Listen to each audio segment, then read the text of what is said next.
कामगार बंधूंनी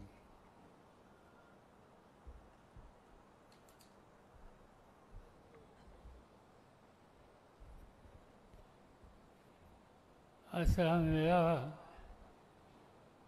देशामध्ये निवडणुकीचा कार्यक्रम जाहीर झाला आणि त्या संदर्भात आपण काय भूमिका घ्यावी यासाठी आहे.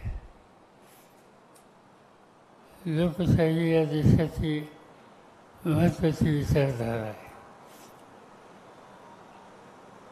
बाबासाहेब आंबेडकरांनी या देशाला घटना दिली आणि त्या घटनेनं सामान्य माणसाचे अधिकार हे स्पष्ट झाले.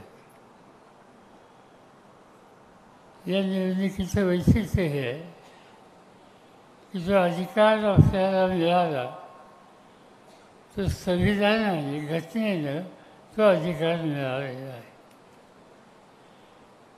ज्या देशामध्ये घटनेचा अधिकार त्याच्यावर पायमल्ली केली जाते त्या देशामध्ये हुकूमशाही येते. आणि हे आपण भारताच्या आजूबाजूच्या देशामध्ये बघितलं. बांगलादेशमध्ये मुजीबुर रहमान तिथले अध्यक्ष होते, त्यांची हत्या केली गेली आणि लष्कराने देश हातात घेतला. पाकिस्तानमध्ये असंच घेतलं, लष्कराने देश हातामध्ये घातला. श्रीलंकेमध्ये असंच घेतलं, तिथेही लष्कराने हा देश हातामध्ये घेतला. आणि ज्यावेळी देश लष्कर हातामध्ये घेतं त्यावेळी तुमचे माझे सगळे अधिकार नष्ट होतात. आणि ते व्हायचं नसेल, ती स्थिती येऊन द्यायची नसेल तर घटनेचं रक्षण करणं हे तुमचं माझं कर्तव्य आहे. सुदैवानं डॉक्टर बाबासाहेबांनी घटनेनं हा आपल्याला अधिकार दिलेला आहे. या निवडणुकीमध्ये आम्ही अधिक लक्ष घातलं त्याचं कारण गेले 10 वर्ष पार्लमेंटमध्ये तुम्हा लोकांच्या वतीनं आम्ही काम करतो आणि तिथं आता मोदींचं राज्य आहे. मोदी यांचं पार्लमेंटवर किती लक्ष आहे, किती विश्वास आहे हे सांगितलं तर तुम्हाला आश्चर्य वाटेल. पार्लमेंटच्या पहिल्या दिवशी मोदींचा फोटो तुम्ही पाहिला असेल. पार्लमेंटमध्ये जाताना त्याच्या दारामध्ये त्यांनी साष्टांग दंडवत घातला आणि सन्मान मी करतो हे देशाला दाखवलं. आत्ताच पार्लमेंटचं सेशन संपलं. ते सेशन 1 महिन्याचं होतं आणि त्या 1 महिन्याच्या 7 महिन्यामध्ये पंतप्रधान आमच्या सभागृहात किती आले, किती वेळासाठी आली तर आपल्याला आश्चर्य वाटेल. शनिवार रविवार सुट्टी असते ते सोडा, पण बाकीच्या 30 दिवसाचे जे दिवस होते त्या दिवसापैकी 1 दिवस पंतप्रधान सभागृहात आले आणि काही मिनिटासाठी बोलले आणि निघून गेले. याचा अर्थ हा आहे की ही जी संसदीय लोकशाही आहे त्याच्यावर त्यांचा कितपत विश्वास आहे हे त्यांनी दाखवलं. आणि माझ्यासारख्याला काळजी ही वाटते. एक भाजपचे खासदार आहेत, ते आहेत कर्नाटकाचे, त्यांचं आडनाव आहे हेगडे. आणि त्यांनी भाषण करताना सांगितलं की हे मत तुम्ही आम्हाला द्या आणि त्याचं कारण हे मत तुम्ही आम्हाला दिलं आणि सत्ता आमच्या हातात आली तर मोदींना या देशाची घटना बदलायची.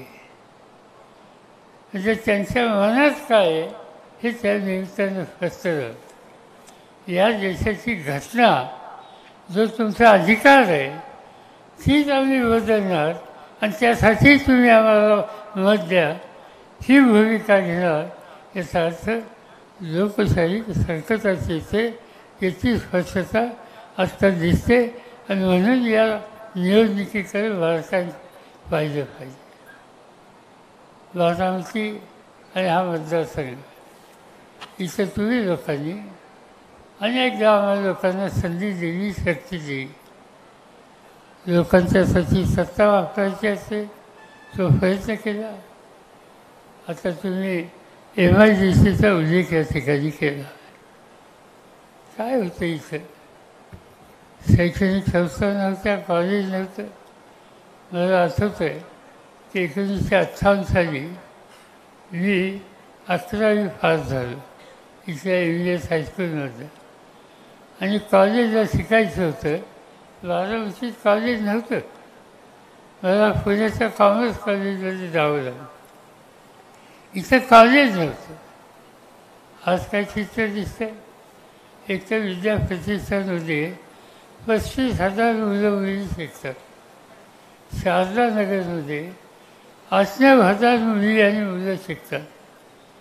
मालेगाव कॉलेजमध्ये अशीच हजारो मुलं मुली शिकतात.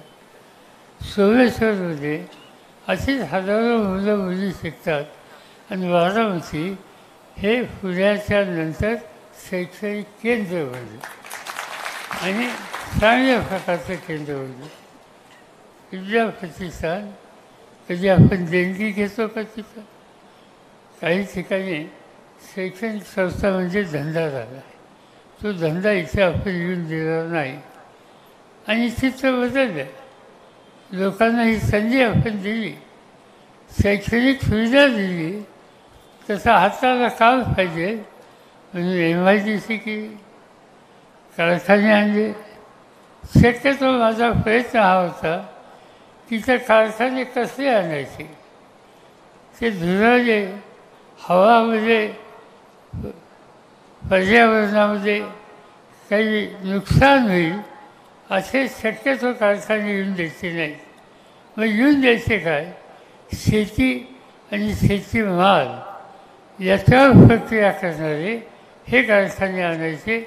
आणि म्हणून उदाहरणार्थ डायनामिकसारखा कारखाना आणला.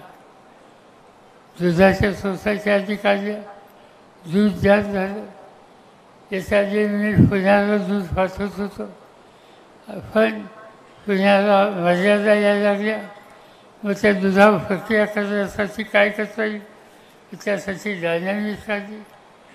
दुधाची पावडर तयार करायला लागलं. पुढं पावडर खर्चना, पावडरचं काय करायचं हा प्रश्न आला. मग चॉकलेट तयार करणारी फेरोसारखी कंपनी आहे, त्या पावडरपासून चॉकलेट केले. आज मी जर मुंबईच्या विमानतळावर तुम्ही गेला आणि परदेशातून लोक येतात, त्यांच्या हातात तिथं त्यांनी काही खरेदी केली याचे पार्सल हातात असतात. आणि मी अनेकदा बघतो की इंग्लंडला जाऊन, सिंगापूरला जाऊन, दुबईला जाऊन लोकांनी जे मुलांच्यासाठी चॉकलेट खरेदी केले ते चॉकलेट बारामतीचे आहेत. आणि हे परदेशातून लोक खरेदी करतात. आपला माल तुमचे कष्ट त्यांनी तयार झालेला माल परदेशात जातो आणि लोकांना असतं फॉरेनचा माल आहे. आणि तो फॉरेनचा माल तो गृहस्थ खरेदी करतो आणि इथं आनंदाने या ठिकाणी त्याचा आस्वाद करतो. असे अनेक कंपन्या काढल्या. आज त्याच्यामध्ये ट्रान्सफरच्या संदर्भात फियाजोसारखी एक कंपनी काढली. ही कंपनी तुम्हाला लोकांना माहीत नसेल. थापर नावाचे एक आमचे मित्र होते, त्यांचं नाव ललित थापर. ते आता आहेच नाहीत. मुंबईला त्यांच्या कंपन्या आहेत, पुण्याला त्यांच्या कंपन्या आहेत. रसन नावाची त्यांची कंपनी आहे. क्रॉम्प्टन पंखे बनवतात ती त्यांची कंपनी आहे. अशा अनेक कंपन्या होत्या. एक दिवशी मी त्यांना सांगितलं की ललितजी, तुम्ही इतके कारखाने मुंबईला, पुण्याला, नाशिकला, दिल्लीला, पंजाबला करता, बारामतीमध्ये का नाही करता? म्हणजे काय करता येईल? म्हणजे तुम्ही सांगा. 15 दिवसाचा मला वेळ द्या आणि नंतर मी मार्केटचा सर्वे करतो आणि तुम्हाला सांगतो. 15 दिवसांनी मला त्यांनी सांगितलं की पुण्यामध्ये बजाजमध्ये ऑटो रिक्षा होते, दुसरं कुणीच बनवत नाही. मी ऑटो रिक्षा बनवायचा कारखाना बारामतीमध्ये काढलं तर चालेल का? म्हणजे या काढा, तुम्हाला जमीन देतो, काम करणारे कष्टकरी कामगार देतो. त्यांनी निर्णय घेतला. आज तुम्हाला माहीत असेल सियाजीचे रोज कमीत कमी 50 ते 60 ट्रक काश्मीरपासून केरळपर्यंत रोज जातात तुमच्या त्या ठिकाणी मिळून, आणि हजारो लोकांना काम त्या ठिकाणी मिळेल. अशा अनेक कंपन्या आपण आज त्या ठिकाणी काढल्या. मी नेहमी सांगत असतो, आपला सगळा भाग कमी पावसाचा आहे, दुष्काळी आहे. आणि दुष्काळी असल्यामुळं शेती जिथं पाणी आहे तिथं शेती आहे. इंग्रजांनी धरण बांधलं भारतीच्या काळात, आणि निरा डावा निरा उजवा कालवा झाला, त्यामुळे काही भागात पाणी येतं, तिथं ऊस होतं, बागायत शेती होती. पण जिल्ह्याच भागात काय, जिल्ह्याच भागात पाऊस नाही पडला की दुष्काळी कामं करा. ज्याच्या घरात 20 नाही 50 एकर जमीन आहे, तो सुद्धा दुष्काळ पडल्यावर बायकोसह रोजगार हल्लीच्या कामावर जातो. हे चित्र या ठिकाणी होतं. आणि हे चित्र बदलायचं असेल तर तिथं रोजगार वाढला पाहिजे. रोजगार कसा वाढता येईल? कारखानदारी वाढली पाहिजे. ती कारखानदारी फक्त बारामती करून चालणार. सवन पुणे जिल्हा मी पुढे ठेवला. पुण्यातून निघालो बारामतीला यायला. पहिल्यांदा काय लागतं, जेजूर, तिथं कारखाने काढले. त्याच्या आधी सासवडला काढले. जेजूर येऊन बारामतीला आलो, इथं MIDC काढली. तिकडून पाचसोली या निघालो तर तिथं तिथं एक उद्योग इंडस्ट्री काढली. काय त्याचं कुरकुर इंडस्ट्री काढली. त्याच्या पुढं इंदापूरला काढली. इंदापूरच्या पलीकडसुद्धा आता काढली. आणि पुण्यातनं सातारकडे जायला निघालो. पुणे जिल्ह्याची हद्द निराजली ओलांडली की शिरवळ, एकेकाचं दुष्काळी ठिकाण. आज त्या ठिकाणीसुद्धा कारखाने काढले, आणि अक्षरशः हजारो लोकांना आज काम मिळायला लागलं. त्याचा परिणाम घरामध्ये बदल झाला.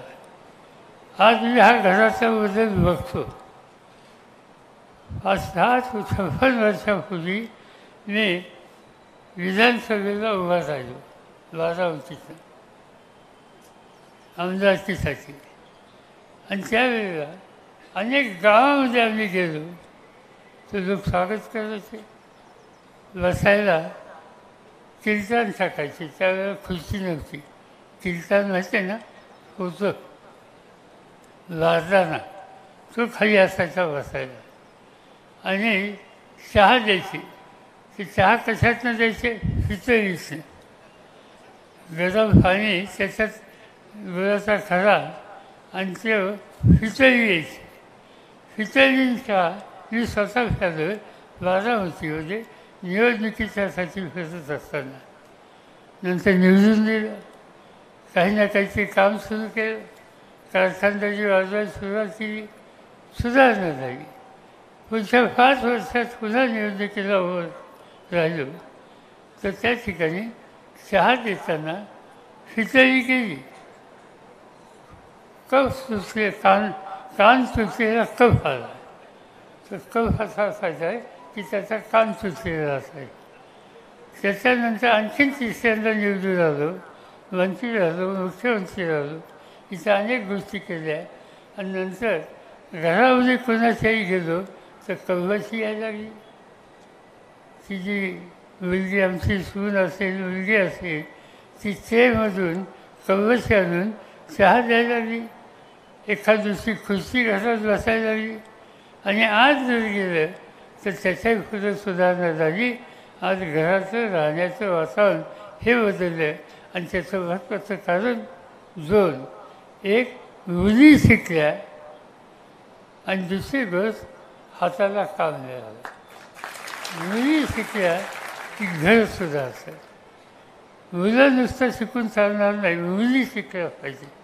आणि जोपर्यंत मुली शिकतात तोपर्यंत तुमचं घर सुधारल्याशिवाय राहत नाही. आणि म्हणून बारामतीमध्ये मुलींचं शिक्षण याच्यामध्ये अधिक लक्ष दिलं गेलं. तुम्ही बघता आज शारदानगरला किंवा कुठं हजारो मुली या ठिकाणी शिकतात. खेड्यापाड्याचे असतात, नुसत्याच्या बारामतीचेच असतात असं नाही. पलीकडं सोलापूर जिल्ह्यातले असतात, फलटण भागाचे असतात, लांबून लांबून या ठिकाणी असतात. आणि त्याचं महत्त्वाचं कारण मुलींच्या शिक्षणाला एक प्रकारचा आधार आहे. इथं गुंडगिरी होऊन देत नाही, मुलींचं संरक्षण केलं जातं आणि हाताला काम दिलं जातं. या सगळ्या गोष्टीचा परिणाम हा सगळा भाग हा दिवसेंदिवस बदलतो आहे. आणि हे परिवर्तन आपल्याला चालू ठेवायचं. हे चालू ठेवायचं असेल तर कार्यक्रमावर लक्ष देऊन राजकारण करणाऱ्या शक्तीला पाठिंबा देणं हे तुमचं माझं काम आहे. आणि त्यासाठी ही निवडणूक महत्त्वाची आहे. काही लोकांनी वेगळी भूमिका घेतली. लोकशाहीमध्ये कुणालाही भूमिका घ्यायचा अधिकार आहे, पण एक अट आहे. ती अट अशी आहे, मी तुम्हाला मत मागितलं, तुम्ही मला मत दिलं, तुम्ही मला निवडून दिलं आणि निवडून दिल्याच्या नंतर मी जे मत ज्या नावाने, ज्या पक्षाने, ज्या कार्यक्रमाने तुमच्याकडे मागितलं ते नाव, पक्ष सगळं तुम्ही विसरला तर तुम्ही लोकांची फसवणूक करता. ही फसवणूक होता कामा नये. राजकारणामध्ये लोकांना दिलेला शब्द हा पाळला पाहिजे. लोकांचं भवितव्य हे पाळलं पाहिजे. आज दुर्दैवानं देशामध्ये जे काही घडलं ते वेगळं घडतं. मोदी साहेब प्रधानमंत्री बारामतीला आले होते, इथं भाषण केलं. शरद पवारांचं भूत धरून मी राजकारणात आलो. पार्लमेंटमध्ये कधी गेलो, भेटले तर अतिशय प्रेमाने बोलतात. हे बोलणं ठीक आहे, पण करतात काय, धोरणं काय, कोणते निर्णय त्यांनी घेतले. सत्ता ही लोकांच्या भल्यासाठी वापरायची असते. आज सत्ता ही हुकुमशाहीच्या रस्त्याला आपण जातो त्या पद्धतीनं वापरली जाते. तुम्हाला झारखंड नावाचं राज्य माहिती आहे का? झारखंड नावाचं राज्य आहे, आदिवासींचं राज्य. मोदींच्या विरुद्ध भूमिका घेतली, तिथल्या मुख्यमंत्र्याला तुरुंगात टाकलं. राज्याचा मुख्यमंत्री तुरुंगात आहे. दिल्ली देशाची राजधानी, केजरीवाल नावाचा सामान्य कुटुंबातला तरुण तिचा मुख्यमंत्री झाला. राज्य चांगलं चालवलं. त्यांची शैक्षणिक संस्था, त्यांची आरोग्य केंद्र ही कशी चालवतात हे बघायला देशातनं लोक यायला लागले, भारताच्या बाहेरून यायला लागले. चांगलं राजकारणाला आज तुरुंगात आहे. कशासाठी? काही धोरण त्यांनी आखलं लिखतच्याबद्दलचं. धोरण राखण्यासाठी पार्लमेंटमध्ये जायचं असतं. आता सुप्रियांनी सांगितलं की पार्लमेंटमध्ये आम्ही गेलो आणि कामगारांचं धोरण याच्यावर चर्चा करायची असेल, त्याच्यात आम्ही सहभागी नाही झालो तर आम्ही कामगारांच्या हिताची जपणूक कशी करणार? त्यासाठी धोरण असलं पाहिजे. शिक्षणाच्याबद्दलचा विचार असेल, ते शिक्षणाचं सार्वत्रिकरण व्हायचं असेल तर त्यासाठी शैक्षणिक धोरण राखावं लागतं. शेतीच्या संबंधीचं धोरण राखावं लागतं. मी शेती खात्याचा 10 वर्ष मंत्री होतो. एक गोष्ट माझ्या लक्षात आली की शेतकऱ्याच्या घरात आत्महत्या व्हायला लागल्या. ज्यांनी आत्महत्या केली त्यांच्या घरी मी जाऊन आलो, चौकशी केली, का आत्महत्या केली. माऊलींनी सांगितलं डोक्यात कर्ज होतं मुलीच्या लग्नाचं, ते फेडता नाही आलं, थकबाकीदार झाले, सावकार आला, घराची भांडी कुंडी बाहेर काढली, अभिरूचा पंचनामा झाला आणि माझ्या मालकाला ते सहन झालं नाही, इंजिन फेरला आणि जीव दिला. हा मृत्यू कशामुळे झाला? कर्जबाजारी. हे कर्जबाजारी फरा कसा घालवायचा? सरकारने काही केलं पाहिजे. मुंबईला दिल्लीला परत गेलो, मंत्रिमंडळाच्या बैठकीत निर्णय घेतला आणि एका फटक्यानं देशातल्या शेतकऱ्यांच्या डोक्यावरचं 70,000 कोटीचं माफ करून टाक. तुमच्या डोक्यावरचं उद्योग बंद झालं. वेगवेगळे कारखानदार, उद्योगपती त्यांचं कर्ज माफ होतं. पण काळ्या ऐशी इमान जगतो, देशातल्या लोकांचं 2 वेळच्या अन्नाच्यासाठी मेहनत करतो, त्याचं कर्ज नाही माफ करायचं. हे चालणार नाही. हा निकाल आम्ही लोकांनी घेतला आणि ठरवलं. आजचे प्रधानमंत्री काय म्हणतात? आजचे प्रधानमंत्री कर्ज बसवतात, वसूल करतात. त्या वसुलीचे 100 रुपये आले तर त्याचे 6 रुपये खिशात टाकतात आणि सांगतात की तुमच्या खिशात तुम्ही पैसे टाकले. माझी पैसे टाकायची गॅरंटी आहे. गॅरंटी कशी? वसूल करायचे 100 आणि 6 परत द्यायचे. 100 वसूल करायची गॅरंटी. हे आजचे प्रधानमंत्री म्हणतात. ही सामान्य माणसाच्या दृष्टीनं योग्य गोष्ट नाही. आणि म्हणून अशा अनेक गोष्टी आहेत ज्याचा उल्लेख या ठिकाणी आधीच्या सरकारने केला. मी काय अधिक उल्लेख करत नाही. पण हा जो राज्य चालवण्याचा प्रकार आहे तो देशाच्या हिताचा नाही. जिथं हित नाही तिथं बदल पाहिजे. बदल पाहिजे असेल तर लोकसभेची निवडणूक आणि वाचनावर वचन दाबलं. आता यावेळीची खून ही वेगळी आहे. घड्याळाची खून ही तुम्हाला पाहत होती. आता गंमत झाली. पक्ष, घड्याळ, झेंडा सगळ्याची चोरी झाली. सगळं म्हणजे बाकी किरकोळ काही गोष्टी नाही, होलसेल चोरी झाली आणि सगळ्याच्या सगळी चोरी गेली. आता सगळ्या देशाला माहिती आहे राष्ट्रवादी काँग्रेस पक्ष कुणी स्थापन केला? आपण लोकांनी केला. हा पक्ष आपण स्थापन केला. जे घेऊन गेले त्यांनी मागच्या निवडणुकीमध्ये मतं मागितली ती कुणाच्या नावाने मागितली? राष्ट्रवादीच्या नावाने, नेत्याच्या नावाने. झेंडा कोणता होता? तोच घड्याळाचा होता. आणि त्यामुळे हे सगळं घेऊन मंडळी गेली. त्यामुळं काही लोक नावलेच झाले. मी म्हणलं नावलेच व्हायचं नाही. गेले आपण उभे करू, नवीन तयार करू. हा अधिकार लोकांनी आणि बाबासाहेब आंबेडकरांनी आपल्याला दिला आहे. नवीन पक्ष काढू.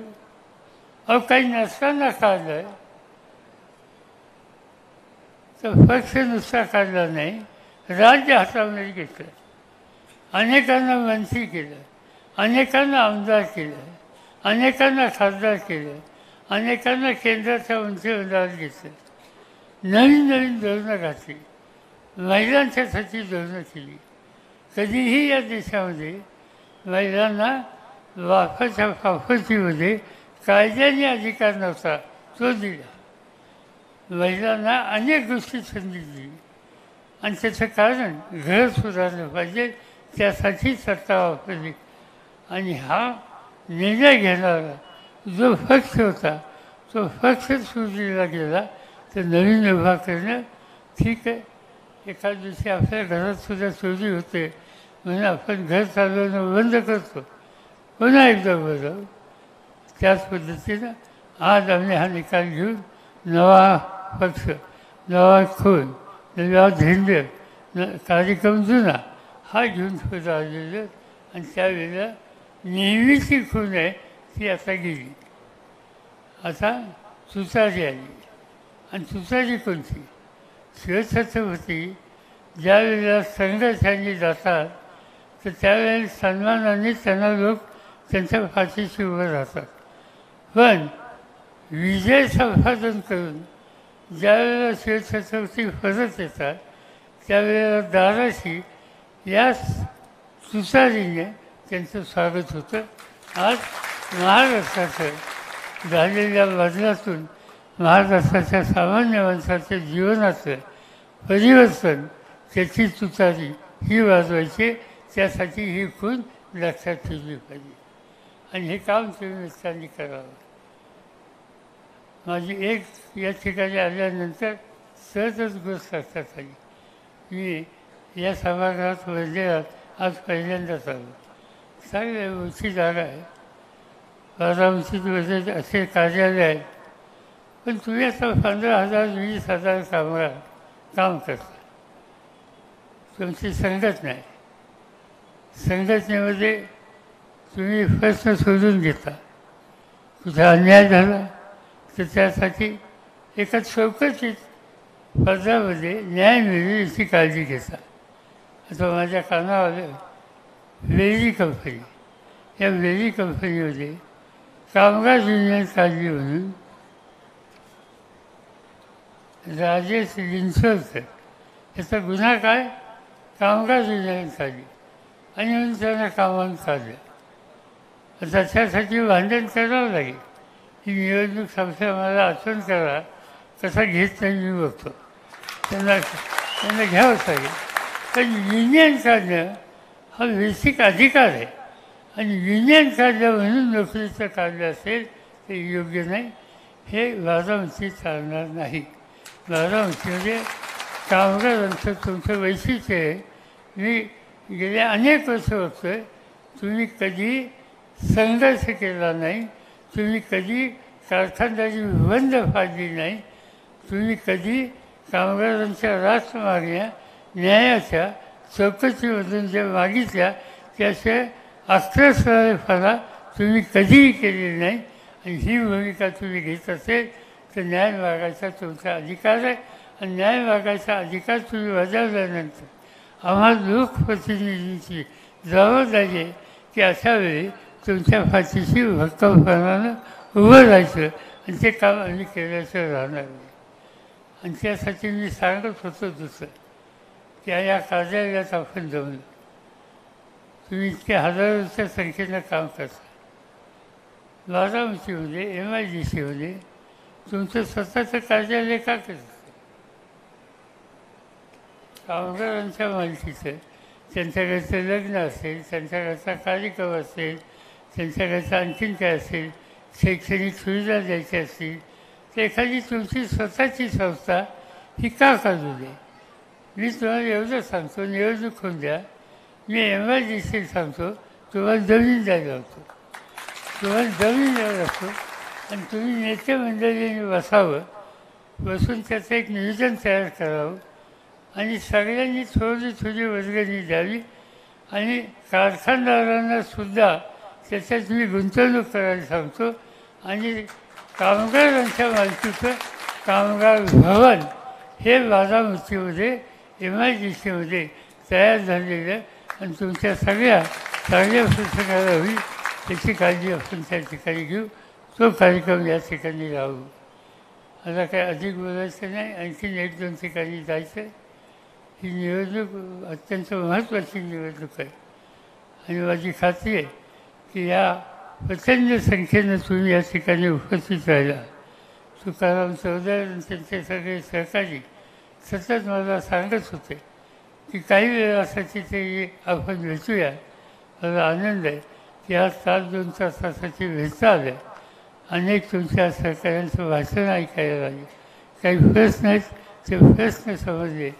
आपण आपली एकजूट ही कायम ठेवली आणि इथून पुढच्या काळामध्ये सुद्धा आपल्या एकीच्या जोरावर, संघटनेच्या जोरावर, कष्टाच्या जोरावर आणि ही उभी केलेली कारखानदारी आहे त्याच्या जोरावर आपल्या सगळ्यांचे संसार हे कसे बदलतील याची काळजी घेऊ आणि ते निश्चित तुम्ही घ्याल हीच खबरदारी